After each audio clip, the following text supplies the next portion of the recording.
शिवसह्याद्री महानाट्य या नाटकाच्या स्टेजचं भूमिपूजन संपन्न। एक गाव एक शिवजन्मोत्सव साजरा करणाऱ्या सातपूर शिवजन्मोत्सव समितीच्या वतीनं 17, 18, 19 फेब्रुवारी रोजी होणाऱ्या विविध कार्यक्रमांसाठी स्टेजचं भूमिपूजन नाशिक पश्चिमचे आमदार सीमा हिरे, शिवजन्मोत्सव समितीचे अध्यक्ष जीवन रायते, रुपाली रायते, सामाजिक कार्यकर्ते दीपक लोंढे, कार्याध्यक्ष दीक्षा लोंढे, उपाध्यक्ष पंकज निकम, शीतल निकम, रवींद्र जोशी, रोहिणी रवींद्र जोशी, योगेश घुगे व अर्चना योगेश घुगे, किरण बडे, यशवंत पवार, नवनाथ शिंदे यांच्या हस्ते स्टेज भूमिपूजन व शिवाभिषेक करण्यात आला। यावेळी छत्रपती शिवाजी महाराज यांचा दुग्धाभिषेक देखील करण्यात आला, तर पूजेसाठी ठेवण्यात आलेल्या भवानी तलवारीचं पूजन करण्यात आलं। करण्यात आलं। मी सर्वप्रथम सर्व देणगीदारांचं, सर्व सभासदांचं व सर्व प्रमुख पाहुण्यांचं मी सातपूर शिवजन्म समितीच्या कमिटीच्या वतीने मी सर्वांचे आभार व्यक्त करतो का आपण सर्व या ठिकाणी कार्यक्रमाला आला व कार्यक्रमाची त्यामुळे मी सर्व शिवजन्म समितीवर सर्वांचे आभार व्यक्त करतो। तसेच 15 तारखेला सातपूर येथे पोवाड्याचा शाहीर स्वप्नील डोंगरेच्या पोवाड्याचा कार्यक्रम आहे। या ठिकाणी आपण सर्वांनी मोठ्या संख्येने उपस्थित राहावे। त्याप्रमाणे 17, 18, 19 3 दिवस या ठिकाणी सातपूर जनता राजा ग्राउंड या ठिकाणी आज हा कार्यक्रम आहे। आपण सर्वांनी जसे आज उपस्थित राहायचं तसंच आपण 4-5 दिवस मोठ्या संख्येने उपस्थित राहायला असे व्यक्त करतो।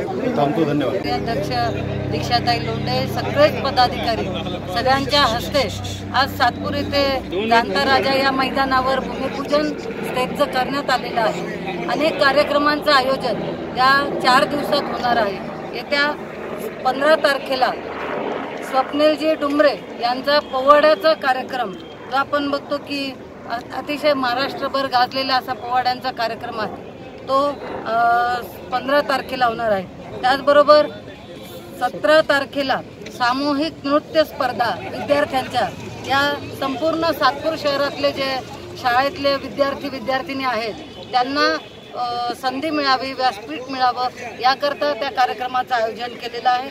त्याचबरोबर महाराष्ट्राच्या पाऊलखुणा श्री छत्रपती शिवाजी महाराजांचा पाळणा आणि शिवपालखी शिवपूजन सोहळा असा 18 व 19 तारखेला अशा भव्य कार्यक्रमांचं, जे 15 ते 19 या 4ही दिवस या कार्यक्रमांचं आयोजन केलेलं आहे। अतिशय सुंदर असे कार्यक्रमांचं आयोजन या समितीने केलेलं आहे। मी संपूर्ण नाशिककरांना आवाहन करेल की या कार्यक्रमांची रूपरेषा आपल्याला मीडियाच्या माध्यमातून मिळेलच। आपण सर्वांनी आवर्जून या सगळ्या कार्यक्रमांना जरूर उपस्थित राहा। छत्रपती शिवाजी महाराजांचा जन्मोत्सव अतिशय दिमागदारपणे साजरा होणार आहे। आपण जरूर या कार्यक्रमाला या, असं मी नम्र आवाहन आपल्या सगळ्यांना करते।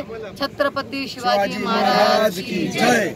आज सातपूर शिवजन्मोत्सव समिती 2025 यांच्या वतीने आज जनता राजा मैदान या ठिकाणी स्टेजच्या भूमिपूजन, त्याचप्रमाणे छत्रपती शिवाजी महाराज यांचा अभिषेक या ठिकाणी संपन्न झालेला आहे। या कार्यक्रमाप्रसंगी अनेक क्षेत्रातील अनेक मान्यवर या ठिकाणी उपस्थित राहून या कार्यक्रमाची सर्वांनी शोभा वाढवली, त्याबद्दल मी सर्व मान्यवरांचे, सभासदांचे आणि देणगीदारांचे खूप खूप आभार मानते। त्याचप्रमाणे आपल्या सर्वांना माहीत आहे की 19 फेब्रुवारीला छत्रपती शिवाजी महाराज यांचा शिवजन्मोत्सव सोहळा हा मोठ्या थाटामाटात या ठिकाणी संपन्न होणार आहे। त्याप्रसंगी 15 फेब्रुवारीला पोवाड्याचा कार्यक्रम हा छत्रपती शिवाजी मार्केट या ठिकाणी आयोजित केला असून त्यावेळेस सुद्धा आपण सर्वांनी मोठ्या संख्येने उपस्थित राहावे। त्याचप्रमाणे 16 तारखेला सुद्धा, 17 तारखेला सांस्कृतिक कार्यक्रम, 18 तारखेला पाळण्याचा कार्यक्रम आणि 19 तारखेला शिवसह्याद्री हे नाटक मोठ्या संख्येने आपण उपस्थित राहून या कार्यक्रमाची शोभा वाढवी अशी मी सर्वांना विनंती करते। आज या ठिकाणी सर्व आलेत, पत्रकार बंधू सुद्धा मोठ्या संख्येने आलेत, त्यांचे सुद्धा आभार मानते। धन्यवाद। जय जिजाऊ, जय शिवराय, जय भीम, जय संविधान। या स्टेज भूमिपूजन प्रसंगी प्रमुख पाहुणे म्हणून राजकीय पदाधिकारी उपस्थित होते। यावेळी माजी नगरसेवक शशिकांत जाधव, माजी नगरसेविका माधुरी बोलकर, इंदुबाई नागरे, योगिता आहेर, नंदुशेठ जाधव, दिलीप गिरासे, गोकुळ निगळ, स्वप्नील पाटील, राजाराम पाटील निगळ, भगवान काकड, विकास सोनवणे, वृषाली सोनवणे, गीता जाधव, सौ कल्पना पाटोळे, जान्हवी तांबे, रोहिणी देवरे यांच्यासह शिवजन्मोत्सव समितीचे माजी अध्यक्ष नितीन बाळा निगळ, सचिन आबा गांगुर्डे, निवृत्ती इंगोले, किशोर निकम, संजय राऊत, GM सावळे, तसेच मुन्ना तुपे, देवा जाधव, दीपक वागचौरे, वैभव ढिकले, ज्ञानेश्वर निगळ, समाधान देवरे, प्रवीण नागरे, बाळासाहेब जाधव, महेश आहेर, भगवान काकड, धीरज शेळके, पोपटराव जेजूरकर, रवींद्र देवरे, बाळा आव्हाळे, राधाकिसन पंडित, श्रावण शिंदे उपस्थित होते।